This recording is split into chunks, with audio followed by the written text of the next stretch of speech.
ए बच्चा रे, सीधा बैठो, पीछे घूमना मत, मोबाइल हटा लो, हाथ में मत रखना। उत्कर्ष शायद मोबाइल चला रहा है क्या, हटा लीजिए।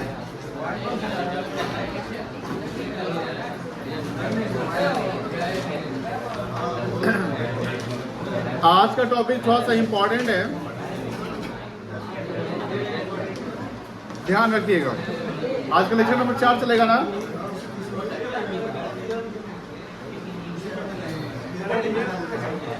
रिजल्ट मिलेगा तुमको, स्पेशली मिलेगा। तुम एक टेस्ट एब्सेंट भी किया है, एक टेस्ट एब्सेंट किए थे। चलिए लेक्चर नंबर 4, आज डेट कितना है?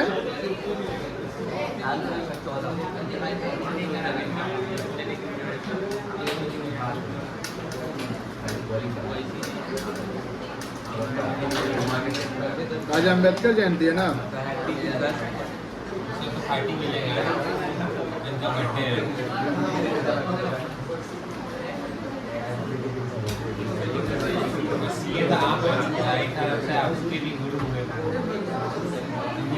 देखो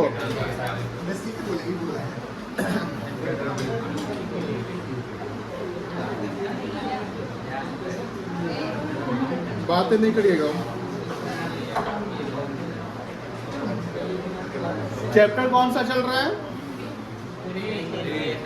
नाम क्या है चैप्टर का? Change in PSR among the existing partners. इस पीएसआर के चेंज में हम लोग अभी तक क्या सीखे? तो रेशियो निकालना सीखे हैं, न्यू रेशियो निकालना, गेनिंग रेशियो निकालना, सेक्रीफाइसिंग रेशियो निकालना। इसमें ये भी सीखे थे, रेशियो में देखिएगा 2 word, of and from. Of का मतलब क्या सीखे थे?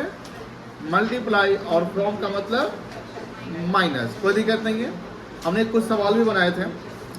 अब जो सेकेंड टॉपिक है हमारा वो है accounting treatment of goodwill. Chapter 2 पढ़े थे जिसमें वैल्यूएशन ऑफ गुडविल सीखते थे, और उस चैप्टर में देखिएगा जब आप सवाल पढ़ते तो लिखता था कि एक नया पार्टनर कोई आ रहा है या उसका कुछ भी, लेकिन उसका शेयर निकालने की नहीं बोलता था।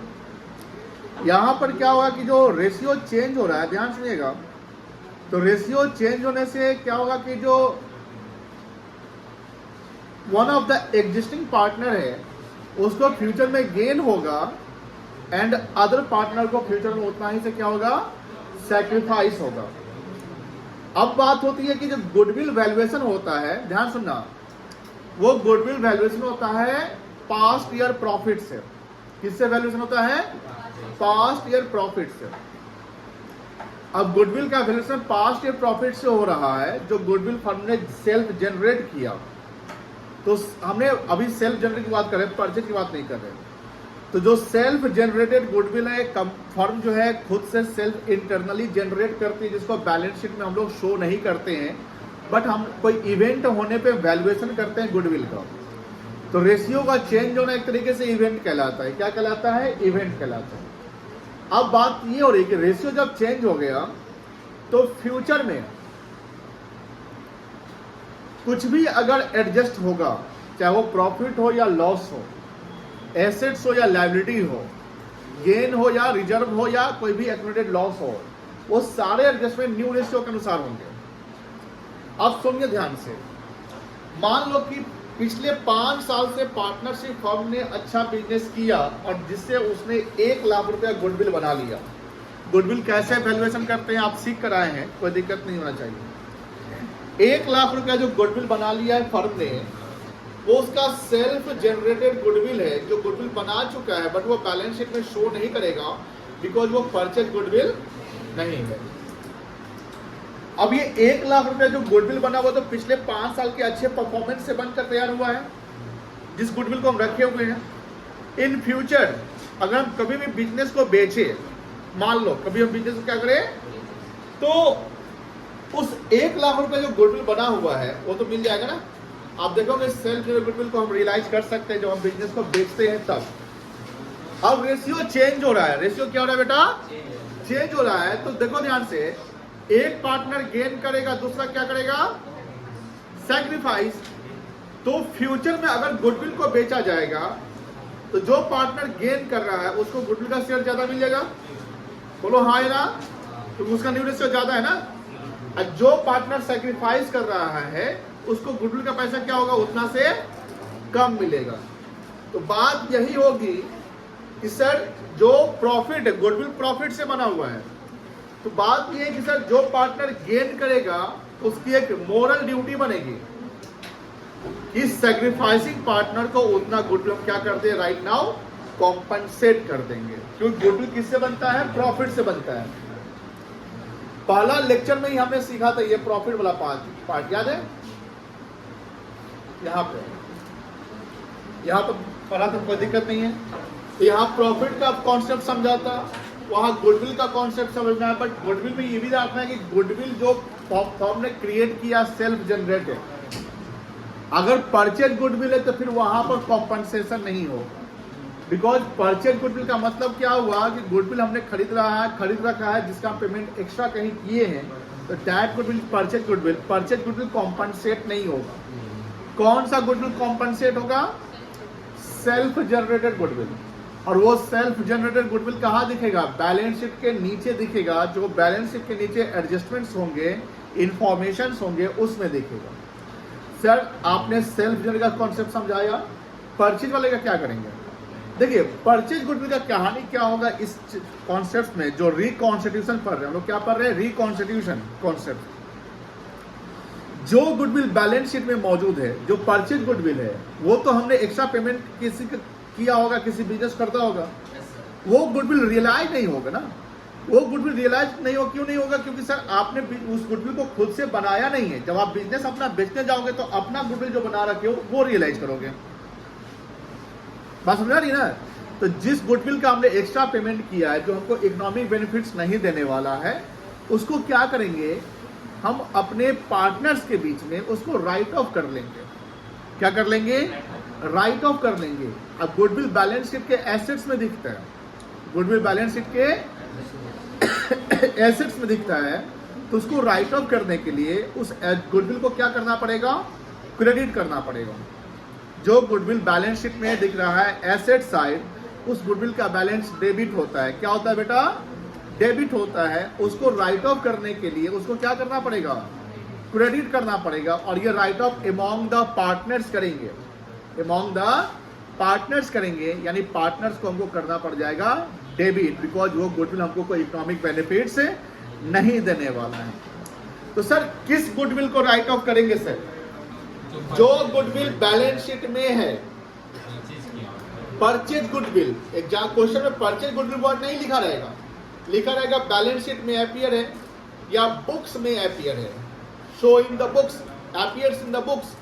तो उसका कॉन्सेप्ट है कि those goodwill which are appears in the balance sheet और appears in the books of accounts must be immediately written off, must be immediately written off among the existing partners, among the existing partner in their old profit sharing ratio. Why old profit sharing ratio, because वो balance sheet पहले से है ना, तो उसका जो भी impact है वो ओल्ड के अनुसार होना चाहिए। But those goodwill which are appear outside of balance sheet, that is called self generated goodwill. Those goodwill which are appear outside of balance sheet, that is self generated goodwill, must not be written off, must not be written. इसको write off नहीं करेंगे, it will be adjusted, it will be adjusted among the gaining and sacrificing partners, it will be adjusted among the gaining and sacrificing partners in gaining and sacrificing ratio। वही treatment हमको सीखना है अभी, जो second topic बनेगा accounting treatment of goodwill. क्या सीखेंगे अभी हम, अकाउंटिंग ट्रीटमेंट ऑफ गुडविल, जो कॉन्सेप्ट नंबर पॉइंट नंबर 2 चलेगा। लिखिए इसके बारे में थोड़ा। हाँ समझा देंगे, लिखेंगे सब समझा देंगे। अभी हम कुछ लिखे ही नहीं है, लिखते लिखते सब समझ में आ जाएगा, ठीक है ना।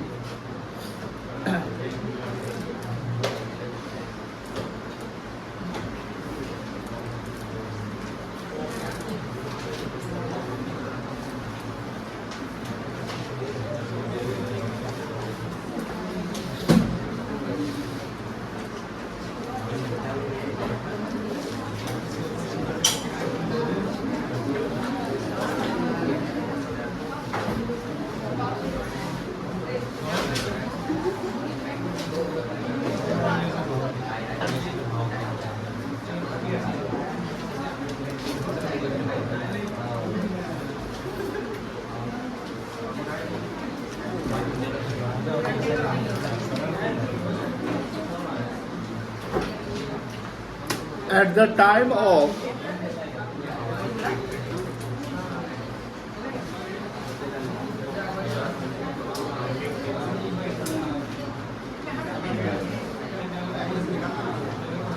reconstitution of firm.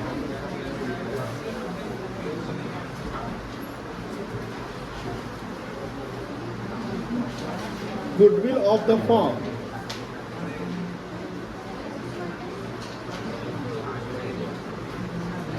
either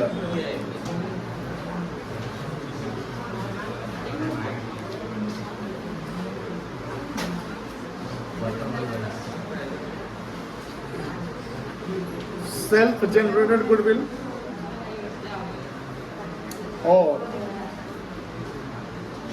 credit करते तो पार्टनर्स कैपिटल अकाउंट में जाता सब है। समझ में आ जाएगा, चिंता मत करो। परचेज गुडविल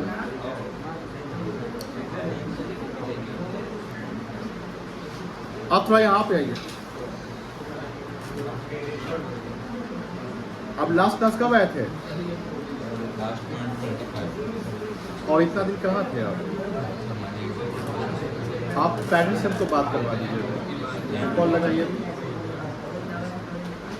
या बाहर ऑफिस बैठ के कॉल लगवा दीजिए।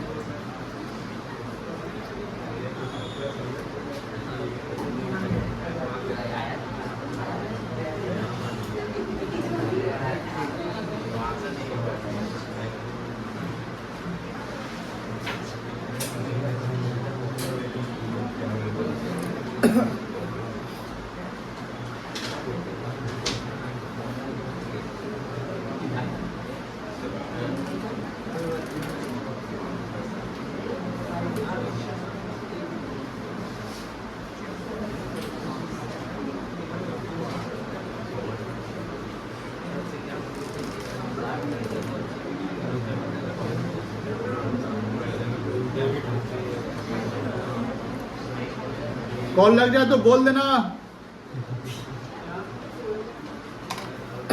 देखो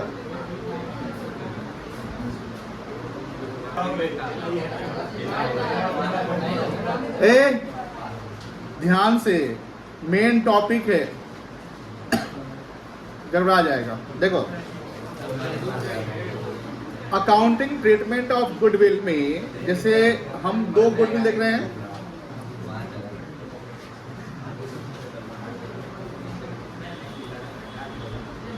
गुडविल अपीयरिंग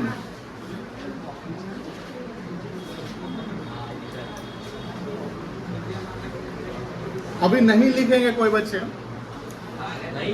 नहीं लिखिए अभी, शांति से बस आप फोकस करिए, जो समझाए वही लिखेंगे क्योंकि यहां कंसंट्रेशन हो जाएगा, दिक्कत हो जाएगा।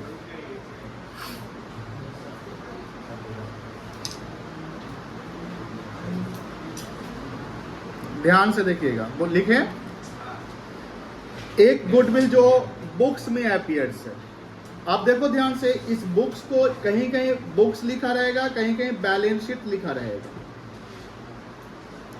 बुक्स ऑफ अकाउंट में जो फाइनलाइज करते हैं तो फाइनलाइजेशन में एक फाइनल अकाउंट बनता है। फाइनल अकाउंट में आप पीएल देखते होंगे और बैलेंस शीट देखते होंगे। ऑब्वियस बात है कि जब आप गुडविल की बात कर रहे हैं तो गुडविल बैलेंस शीट में ही दिखेगा, पीएल में नहीं दिखेगा। गुडविल का कुछ पोर्शन पीएल में दिखता है, उसको एमोटाइजेशन कहते हैं। क्या कहते हैं, याद होगा एमोटाइजेशन। टेंजिबल एसेट्स पे डेप्रिसिएशन लगता है, इनटेंजिबल पे एमोटाइजेशन। ये वर्ड याद रखिएगा, अगर 1 मार्क क्वेश्चन पूछता है या एमसीक्यू तो इनटेंजिबल पे एमोटाइजेशन लिखेंगे, डेप्रिसिएशन नहीं लिखेंगे। अब देखो ध्यान से, गुडविल जो अपीयरिंग बुक्स है, आपने लास्ट जो चैप्टर पढ़ा था वैल्यूएशन ऑफ गुडविल, इसमें इस कॉन्सेप्ट को समझा था कि दो goodwill which are appearing in balance sheet is called the purchase goodwill. उसको क्या बोलते हैं हम, परचेज गुडविल। परचेज गुडविल के बारे में बताया था, द पेमेंट और the money has been paid for it. मतलब किसी ने किसी के बिजनेस को बाई किया, और जब बिजनेस बाई किया तो बिजनेस का जो वैल्यू है, जो एसेट्स उसका है, उससे एक्स्ट्रा पेमेंट कर दिया। जो हम पेमेंट कर रहे हैं उसको परचेज कंसिडरेशन कहते हैं। क्या कहते हैं, परचेज कंसिडरेशन। अब मान लो कि इसे पिछले चैप्टर में 10 लाख का गुडविल देखे होंगे आप, मान लो कि यहाँ पर जो फर्म ने, जो परचेजिंग फर्म है, उसने 1 लाख रुपए एक्स्ट्रा पेमेंट किया, तो उसका तो एसेट, जो टेंजिबल एसेट्स है, वो तो 1 लाख कम दिखेगा, और जो 1 लाख आप एक्स्ट्रा पेमेंट करे उसको कैसे दिखाओगे आप? गुडविल के नाम से दिखाओगे। किसके नाम से दिखाओगे? 11th में भी गुडविल देखते थे आप लोग। तो those goodwill which are appears in the balance sheet और books is called purchase goodwill. अब ध्यान रखना, ये हमारा फ्यूचर इकोनॉमिक बेनिफिट्स नहीं देने वाला है। फ्यूचर इकोनॉमिक बेनिफिट कौन सा गुडविल देगा? जो आपने खुद से बना के रखा है। मान लो आपने किसी के बिजनेस को खरीदा, ठीक है, आपने एक्स्ट्रा पेमेंट किया, उसका गुडविल ले लिया, लेकिन उसके बाद आपका बिजनेस आपसे नहीं संभल पाया। हो सकता है ऐसा? किसी अच्छे चीज को खराब कर सकते हैं ना। बंदर के हाथ में नारियल, ऐसा होता है ना कि बंदर, लंगूर के हाथ में अंगूर, ऐसा कुछ होता है कौन सा? इसका मतलब क्या है कि ध्यान सुनना, कि अर्लियर जो ओनर था, प्रीवियस ओनर, वो बिजनेस को अच्छे से चलाया, उसने आपको सौंप दिया, लेकिन आपसे वो बिजनेस हैंडल नहीं हो पाया। बहुत अच्छा जवाब, अनिल अंबानी। अब मुकेश अंबानी और अनिल अंबानी 2 भाई, धीरू भाई अंबानी ने बिजनेस अपने बेटों को सौंप दिया, लेकिन किसी ने बिजनेस को बहुत ज्यादा आगे ले गया, अब कोई बिजनेस को आगे नहीं ले गया। अब बताइए, अनिल अंबानी के बिजनेस का गुडविल क्या हो गया? उसका खराब होगा ना, क्योंकि कंपनी फर्म क्या है? लॉस मेकिंग हो गई। और जब कंपनी लॉस में जाएगी तो गुडविल बन पाएगा? जो कंपनी प्रॉफिट में होता है उसी का ना गुडविल बनता है, जो कंपनी लॉस में उसका गुडविल तो नहीं बनेगा। आपने एक सवाल भी देखा होगा जहां पर गुडविल को सुपर प्रॉफिट से कैलकुलेट करना था और वहां सुपर प्रॉफिट आया ही नहीं, तो गुडविल नहीं बनेगा। तो सेल्फ जनरेटेड गुडविल बनता कैसे? जब आप अपना बिजनेस अच्छा करेंगे तब। और वही जब अपना बिजनेस को अच्छा कर लिए, गुडविल बना लिया, जब बिजनेस को बेचोगे तो वो गुडविल का पैसा मिलेगा। लेकिन किसी दूसरे के बिजनेस को खरीद रहे हो और वहां गुडविल का पेमेंट आप कर रहे हो, तो वो गुडविल परचेज गुडविल कहलाएगा, जो इकोनॉमिक बेनिफिट्स हमें नहीं देगा। कौन सा इकोनॉमिक बेनिफिट्स देगा? जो सेल्फ जनरेटेड गुडविल है वो देगा। यही तो बात है, हम कोई सामान खरीदते हैं इस पर्पस के लिए कि हमको लगता है कि हमको बेनिफिट्स देगा। अब डिपेंड करता है कि हाउ टू यूज, आप कैसे उसको यूज कर रहे हैं। हमने किसी बिजनेस को खरीदा, उसका अच्छा बिजनेस था, मान लेते हैं अच्छा बिजनेस था, हमने खरीदा इस पर्पस के लिए कि उसके अच्छे बिजनेस को हम और फायदा उठा लेंगे, लेकिन उसका लीडर ही खराब निकला मान लो बिजनेस का। जैसे आप लोग आईपीएल मैच देखते होंगे, अभी आप लोग सोचते कि सीएसके में धोनी अगर चल जाएगा तो सीएस का गुडविल क्या हो जाएगा? बढ़ जाएगा। हम तो सुन रहे कि खराब हो जाएगा। सीएसके धोनी पे टीका हुआ है, वाट एवर, बस हो जाए ना। आरसीबी विराट कोहली पे कह सकते हैं। एक समय ऐसा आया था, प्लीज सुनिए, रोहित शर्मा को जो कैप्टनसी से हटाया था एमआई ने, तो उसमें देखिएगा कि उसका फैन फॉलोइंग एमआई का क्या हो गया था? कम गया था। यही बात होता है कि मान लेते हैं कि हमने एक अच्छे बिजनेस को बाई किया, ऑब्वियस बात है हमने गुडविल, सुनो ध्यान से, हमने गुडविल का पैसा उसको दे दिया। अब सारा नाम, सारा एम्प्लॉय हमको मिल चुका है, उसका ब्रांड नेम, प्लेस सब मिल गया, हमको बना बनाया कस्टमर मिल गया। लेकिन बात ये हो रही कि बना बनाया कस्टमर कब तक रिटेन करेंगे आप? कैसे रिटेन हो सकता है बता सकते हैं? किसी भी कस्टमर को रिटेन आप कैसे कर सकते हैं? अच्छा सर्विस, मान लो कि ओनरशिप, जो नया ओनर बनता है वो थोड़ा सा रिजिड नेचर का हो जाता है। रिलायंस इंडस्ट्रीज में भी तो यही घटना हुई ना कि अच्छे बिजनेस को किसी ने अच्छे से नहीं चलाया तो बिजनेस खराब हो गया। अब बताइए कि जो गुडविल आपने पेमेंट कर दिया अच्छे बिजनेस पे, आपने ये सोचा कि मैं अब खुद और गुडविल और बना लूंगा, लेकिन आपसे बिजनेस रन नहीं कर पाया तो लॉस हो गया। लॉस हो गया तो आपने गुडविल सेल्फ जनरेट किया? नहीं किया। तो ये परचेज गुडविल हमें इकोनॉमिक बेनिफिट्स नहीं देगा। वो कौन सा गुडविल देगा? जो हमने खुद अपने परफॉर्मेंस से बनाया है वो। सवाल ये आता है कि सर ठीक है, आपने बोला कि गुडविल एक बैलेंस शीट में अपीयर होता है जिसको हम परचेज गुडविल कहते हैं, हमें एक सीखना है उसका ट्रीटमेंट। क्या सीखना है? ट्रीटमेंट। कि अब इसका ट्रीटमेंट क्या होगा? इस गुडविल को जो हमें बेनिफिट्स नहीं देने वाला है उसको हम बैलेंस शीट में कैरी ऑन क्यों करें? बैलेंस शीट में एसेट्स का मतलब क्या होता है जानते हो? Which gives future economic benefits. Balance sheet में एसेट्स का मतलब क्या हुआ? which gives future economic benefits, but this goodwill will not give the future economic benefits. अब इस goodwill को क्या करोगे? Immediately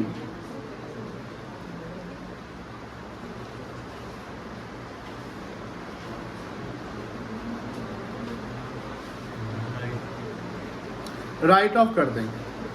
क्या करेंगे? Right of.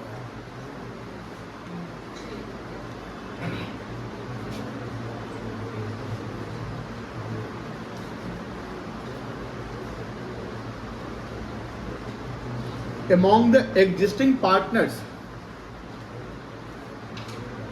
in old PSR, बस ध्यान रखिएगा, बस सीधा सीधी. जो गुडविल बैलेंस शीट में दिख रहा हो, जो गुडविल बैलेंस शीट में दिख रहा हो, उस गुडविल को करना क्या है? उसका एक एंट्री पास करना है. उसका एंट्री पास करना है जिसमें ओल्ड पार्टनर, जो एग्जिस्टिंग पार्टनर है, उसके ओल्ड रेशियो में गुडविल को बांट लेंगे, वर्किंग कर लेंगे. मान लो 1 लाख रुपया गुडविल है, 2 इक्वल पार्टनर है, तो दोनों के हिस्से में कितना कितना बनेगा? 50-50 का. उस गुडविल को राइट ऑफ करेंगे. अब गुडविल बैलेंस शीट के किस साइड दिखता है बता सकते हैं? एसेट साइड दिखता है. जो एसेट्स मतलब क्या होगा? वो राइट ऑफ करने के लिए जो इसकी जर्नल एंट्री होगी, गुडविल हो जाएगा क्रेडिट. गुडविल क्या हो जाएगा? और एंट्री बनेगा पार्टनर्स कैपिटल और करेंट अकाउंट डेबिट टू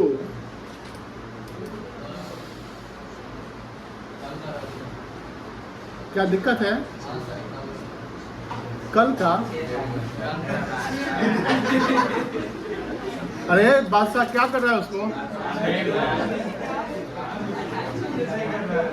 आप आगे आइए बादशाह, यहाँ बैठ जाइए. दिक्कत है तो नहीं करिए, परेशान नहीं करिए.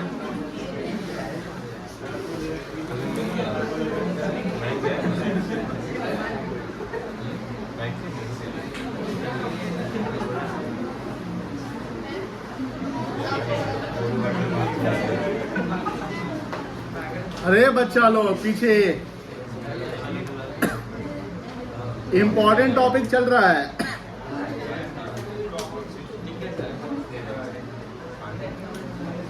इसका क्रक्स समझो. क्रक्स ये है, जो गुडविल बैलेंस शीट में दिख रहा हो. अभी हमने सेल्फ जनरेट का वैल्यूएशन नहीं सीखा, कैलकुलेशन नहीं सीखा है. जो गुडविल कहाँ दिख रहा हो, उसको करना क्या है? जो एग्जिस्टिंग पार्टनर्स होंगे, उस एग्जिस्टिंग पार्टनर्स के ओल्ड रेशियो में बांटेंगे. रेशियो तो गेनिंग भी होता है, सैक्रिफाइसिंग होता है, न्यू भी होता है, ओल्ड भी होता है. न्यू में नहीं बांटेंगे, ओल्ड में बांटेंगे, क्योंकि बैलेंस शीट में गुडविल है, वो पुराना सारा इंपैक्ट उसका वैल्यूएशन ओल्ड में ही होगा. दैट्स उसको ओल्ड में ही बांटेंगे. और परचेज गुडविल जो हमें बेनिफिट नहीं देने वाला है, उसको खत्म कर देंगे, एलिमिनेट कर देंगे, बिकॉज उसको कैरी फॉरवर्ड करने की जरूरत नहीं है. वो किस साल एलिमिनेट करेंगे? जिस साल फर्म का रिकॉन्स्टिट्यूशन हो. जिस साल फर्म का क्या होगा? रिकॉन्स्टिट्यूशन होगा. तो उस साल हम क्या करेंगे? गुडविल को एलिमिनेट कर देंगे. अब डेबिट को एलिमिनेट करने के लिए उसको क्रेडिट करते हैं, और क्रेडिट को एलिमिनेट करने के लिए क्या करते हैं? डेबिट करते हैं. और ये एलिमिनेट अमॉन्ग द पार्टनर्स करेंगे. तो गुडविल चूंकि बैलेंस शीट के एसेट साइड मतलब डेबिट बैलेंस होता है, तो गुडविल को करेंगे क्रेडिट. गुडविल क्या करेंगे? क्रेडिट. और डेबिट किसको करेंगे? पार्टनर्स के कैपिटल या करेंट अकाउंट. पार्टनर्स के कैपिटल या करेंट अकाउंट. केशव आप खड़े हो जाइए. आप बताइए करेंट अकाउंट कब यूज करेंगे? करेंट अकाउंट वर्ड कब यूज होगा? नेचर बताओ. गलत बोल दिया. कौन सा कैपिटल होगा तब करेंट अकाउंट है? Fix capital. कैपिटल फ्लक्चुएटिंग होगा तब क्या लिखेंगे? Capital account. और कैपिटल फिक्स रहेगा तो. अब मुझे बताओ, कैपिटल का नेचर नहीं दिया, कैपिटल का नेचर नहीं दिया कि वो फिक्स है कि फ्लक्चुएटिंग है. क्या मानेंगे? फ्लक्चुएटिंग मानेंगे। क्या मानेंगे? एक और सवाल सर, मान लो कि बैलेंस शीट है, बैलेंस शीट समझ रहे हो ना, लेफ्ट राइट। बैलेंस शीट में पार्टनर का कैपिटल बैलेंस भी दिया हुआ है और पार्टनर का करेंट बैलेंस भी दिया हुआ है, तो वहां डिम्ड क्या मानेंगे? कैपिटल। तब डिम्ड मानना पड़ेगा कैपिटल फिक्स है, बिकॉज करेंट अकाउंट देने का मतलब कि कैपिटल फिक्स माना गया होगा। बात समझ रही ना? और जब कैपिटल फिक्स है, क्या बोले? हमने क्या बोला है कि बैलेंस शीट दिया हुआ है, बैलेंस शीट पार्टनर्स का कैपिटल बैलेंस भी दिया हुआ है, पार्टनर्स का करेंट अकाउंट बैलेंस भी दिया हुआ है। आपने पार्टनर्स का फंडामेंटल पढ़ा था ना, तो फंडामेंटल में करेंट अकाउंट कैपिटल अकाउंट सिखाया तो याद होगा। तो कैपिटल के बैलेंस भी होते हैं और करेंट अकाउंट में तो बैलेंस अपने आएंगे, क्योंकि सारा एप्रोप्रिएशन किस अकाउंट से होता है? करेंट अकाउंट से होता है ना। कैपिटल तो फिक्स होता है। कुछ टेस्ट हुआ था, उस टेस्ट में कुछ बच्चे गलती किए बहुत भयानक भयानक अकाउंट्स में, वही करेंट कैपिटल वाला में एक इंटरेस्ट और ड्रॉइंग वाले में भी भयानक भयानक गलती हुआ है एंट्री में। वो सब आपको मिलने को देखने को मिलेगा। ठीक है, फंडामेंटल पूरा रिवीजन चाहिए। फंडामेंटल ऑफ पार्टनरशिप बहुत सारे कॉन्सेप्ट से भरा है, ध्यान रखिएगा। पास एडजस्टमेंट का एक कॉन्सेप्ट था, पास में दो कॉन्सेप्ट था कि एक कॉन्सेप्ट था, आई थिंक दो कॉन्सेप्ट था, उसमें भी गलती हुई है। चलिए यहाँ देखो, एक इस पे एग्जाम्पल करेंगे।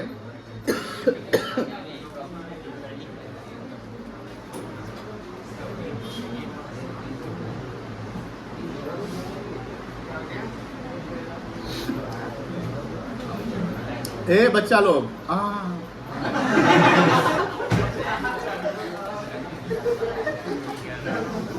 उमंग और उत्कर्ष, आप लोग बहुत हंसते हैं, हंसी नहीं। अभी रिजल्ट तेरा बताएगा कि तू लोग क्या करता है पीछे, और तू खासकर उत्कर्ष, वो पता चलेगा कॉपी जब देखेगा तब।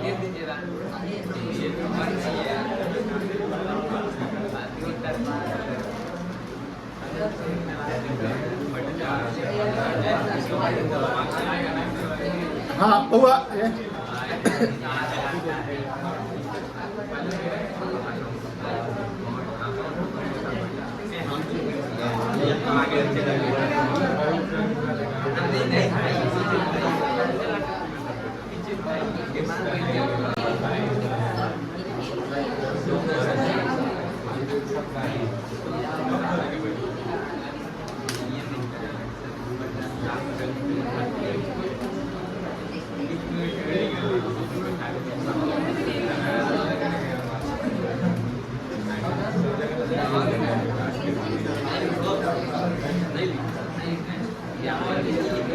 अभी मत लिखिए।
ये ड्रॉ करिए। सुनो अभी पूरा समझो। आधे पेज का आधा साइड लेंगे, आधे साइड को ब्लैंक छोड़ते चले जाएंगे, उसका ये जगह छोड़ देंगे पूरा, और ये एग्जाम्पल को नोट करेंगे, ठीक है ना। एक पेज पूरा कवर कर लेंगे, 1 पेज। अच्छा ये देखो, इस क्वेश्चन में ओल्ड रेशियो कहाँ दिया हुआ है? ओल्ड रेशियो कितना है? 1:3। कोई बोल रहा है 1:3, कोई बोल रहा है 3:2। ओल्ड रेशियो कितना है? ओल्ड रेशियो कितना है? पता करके बताओ ना। कैसे? नहीं लिखा हुआ। नहीं दिया हुआ। Very good. 3:1 कैसे होगा? आपने कोई बच्चा 1:3 बोला है। Capital 1 lakh and 3 lakh does not mean ratio वही होगा। When the ratio is not given, when the ratio is, the ratio will be equal. 3:2 किसने बोला था? वो 3:2 न्यू रेशियो। समझ गए ना? तो पहले तो आइडेंटिफिकेशन करना रेशियो में। अगर रेशियो में गलती करके बात नहीं करना, रेशियो में आइडेंटिफिकेशन करना है कि ओल्ड किधर है और न्यू किधर है। बिकॉज अगर आप ओल्ड को न्यू, न्यू को ओल्ड समझ लेते हो तो फिर तो कॉन्सेप्ट ही गलत हो जाएंगे, सारे ट्रीटमेंट गलत हो जाएंगे। हमने शुरू में ही बोला था कि पूरा बेस आगे का जो ट्रीटमेंट होगा, जैसे रीवैल्यूएशन पढ़ने हैं, एडजस्टमेंट ऑफ कैपिटल पढ़ने हैं, रिजर्व का एडजस्टमेंट करना है, गुडविल का ट्रीटमेंट करना है, सारा बेस रेशियो के अकॉर्डिंग होगा। और रेशियो को आइडेंटिफाई आप सही से कर लिए तो आगे आपका काम इजी होगा। रेशियो को आइडेंटिफाई सही से नहीं कर पाए तो फिर सारा गड़बड़ हो जाएगा। गेनिंग रेशियो निकालना भी सीखे हैं और सैक्रिफाइसिंग। घर पे क्या करना है कि जो पीछे के जो रेशियो वाला सवाल बनाए हैं उसको रिपीटेडली बनाते रहिएगा। जब तक आप स्ट्रॉन्ग कॉन्फिडेंट नहीं हो जाए तब तक नहीं छोड़ना है। बात समझा नहीं ना? क्योंकि आप फर्स्ट टाइम बनाए इसका मतलब कॉन्फिडेंस आपको आया नहीं है, अभी भी आइडेंटिफाई करना पड़ रहा है। गलती हो रही है तो गलती को जीरो करना है। गलती को क्या करना है? एकदम जीरो करना है। केजन कॉस्ट टेक्निक लगाना है। कौन सा टेक्निक? केजन। याद है केजन टेक्निक क्या होता है? Improve for better. हमेशा कॉन्टिन्यूअस इंप्रूवमेंट करिए जब तक आप परफेक्ट नहीं हो जाते। जापानीज वर्ड है, याद होगा, पढ़े होंगे आप। चलिए यहाँ पर क्या है, सवाल को हम पढ़ते हैं। सवाल आई थिंक अब समझ में आ गया होगा। रेशियो आपने समझ गया तो सवाल को भी समझ गया होगा। X and Y partners having capital, यहाँ वर्ड लिखा हुआ हैविंग कैपिटल। तो ये कैपिटल कौन सा कैपिटल है? फ्लक्चुएटिंग है कि फिक्स है? फ्लक्चुएटिंग है। क्या है बेटा? फ्लक्चुएटिंग है। Of ₹1 lakh and 3 lakh। आगे देखिए, आगे देखिए। They decided to maintain their future। यहाँ पर क्या लिखा हुआ है? फ्यूचर प्रॉफिट है 3:2। अब फ्यूचर में मेंटेन 3:2 करना मतलब वो न्यू रेशियो रखना हमको।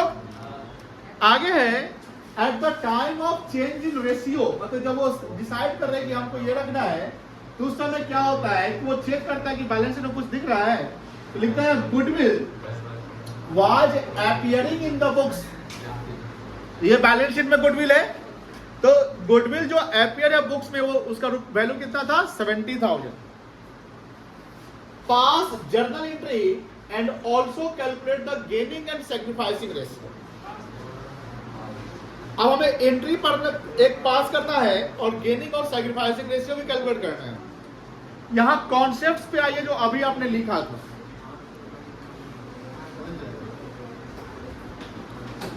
कॉन्सेप्ट्स को फॉलो करिए। क्या कॉन्सेप्ट था कि when the goodwill appearing in the books और बैलेंस शीट। तो अभी जो क्वेश्चन है उसमें गुडविल कहां अपीयर है? बैलेंस शीट में।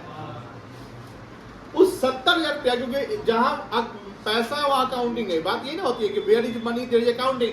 तो 70,000 रुपया तो उसका भी तो अकाउंटिंग करना पड़ेगा। किस कॉन्सेप्ट पे? डबल एंट्री सिस्टम पे। डबल एंट्री सिस्टम क्या कहता है? कोई डेबिट तो कोई क्रेडिट। उस 70,000 रुपया क्या है जो मेरा बैलेंस शीट में अपीयर है उसका ट्रीटमेंट क्या बोला? उस गुडविल का डिसीजन क्या हुआ? इमीडिएटली हम उसको राइट ऑफ कर देंगे। और राइट ऑफ किस में करेंगे? एग्जिस्टिंग पार्टनर जो एक्स एंड वाई है। किस रेशियो में करेंगे? तो ओल्ड रेशियो में करेंगे। तो वहां रेशियो 2 है, एक ओल्ड रेशियो जो मेंशन नहीं है तो हम इक्वल मानेंगे और न्यू रेशियो 3:2 है। तो यहाँ पर जो 70,000 रुपया का जो हम डिस्ट्रीब्यूशन करेंगे एक्स एंड वाई में वो किस रेशियो में करेंगे? ओल्ड में। मतलब कितना कितना हिस्सा बनेगा? 35-35। न्यू में नहीं बांटना है, 35 एंड 35। उस 35 का एंट्री यहाँ पर होगा कि गुडविल जो राइट ऑफ करना है उसको क्रेडिट कर लो। यानी यहाँ गुडविल का 70,000 रुपया, कोई दिक्कत नहीं है। और पार्टनर्स कैपिटल डेबिट होगा, यानी पार्टनर्स का नाम जो एक्स एंड वाई दिया हुआ है तो लिखेंगे X capital account debit 35,000, Y capital account debit 35,000 to goodwill account 70,000. Narration होगा बीइंग गुडविल रिटन ऑफ. अगर इसको नरेशन को और एलिबरेट करते हैं तो being goodwill written off between X and Y, या between the partners, among the partners. आप नरेशन क्यों लिखते हैं? नैरेटिव तैयार करने के लिए जो हमने किया उसको नरेट कर रहे हैं. नरेशन एग्जैक्ट सबका सेम होगा ऐसा नहीं है, बट मीनिंग सेम होना चाहिए. अब यहां सवाल में एक एंट्री पास हो गई, बोलो हाँ है ना. दूसरा कि गुड गेनिंग और सैक्रिफाइसिंग रेशियो निकालना है. वो हम लोग सीख चुके हैं कि सैक्रिफाइसिंग गेनिंग कैसे आता है. सवाल बन सकता है, बोलो हाँ है ना. सवाल बन सकता है, नहीं बोल रहा है कोई. चलो सॉल्यूशन करेंगे, एंट्री लिखेंगे.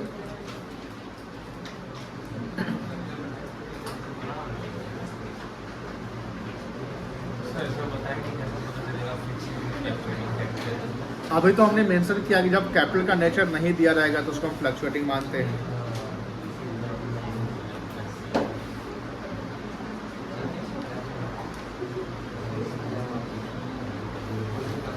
X capital account debit,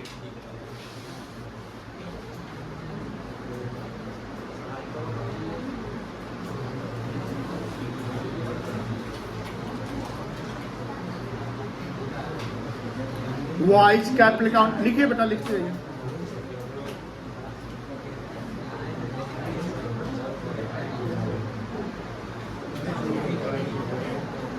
to goodwill account.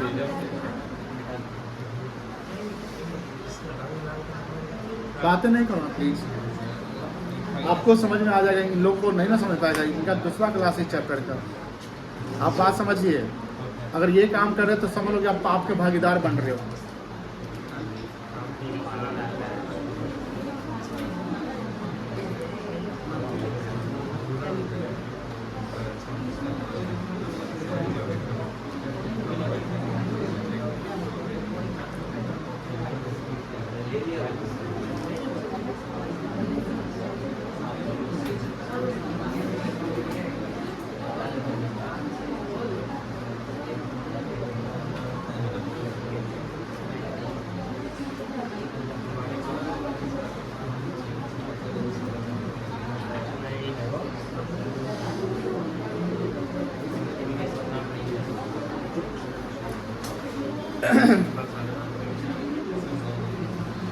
दूसरा क्या कैलकुलेट करना बेटा? गेनिंग सैक्रिफाइसिंग निकल जाएगा. गेनिंग सैक्रिफाइसिंग बोलो हाय ना.